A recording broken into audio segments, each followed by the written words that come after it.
এই প্রথম এমন একটা স্টোরি রেকর্ড করতে যাইয়া নিজের অজান্তে চোখ দিয়ে পানি ঝইরা পড়ছে। পাশের এলাকায় ঘুরতে গিয়ে পুরাতন কিছু ঝামেলা নিয়ে কয়েকটা ছেলে আমাকে দুইটা চর মেরে আটকে রেখেছিল। আমি তখন আমার এক ভাইকে সব খুলে বললাম। তখন ভাই আমাকে বলল, তোর তো আর কোনো কাজ নাই, শুধু এখানে ঝামেলা সেখানে ঝামেলা, আমি এখন আসতে পারবো না। আমি নিচু কণ্ঠস্বরে ভাইকে বললাম, ভাই আমি কোনো ঝামেলা করিনি। একটু পর আমি আমার চাচাকে ফোন করলাম, বললাম চাচা এখানে একটু ঝামেলা হয়েছে, আপনি একটু মিটমাট করে আমাকে নিয়ে যান। চাচা ওই পাশ থেকে বলল, আমার এখন কাজ আছে, আমি যাইতে পারবো না। কিছু ভেবে না পেয়ে নিজের আপন মামাকে ফোন দিয়ে বললাম, মামা পাশের এলাকায় একটু আমাকে নিয়ে ঝামেলা হয়েছে, এখানে একটু আসতে পারবেন?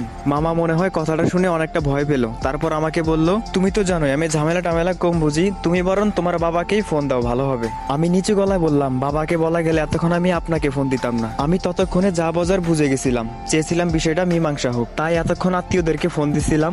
আর দেখলাম তারা কি করলো। আর আমাকে যারা আটকিয়ে রেখেছে ওদের মধ্যে একটা ছেলে হেসে বলল, আজ তোরে এখান থেকে কেউ নিতে আসবে না।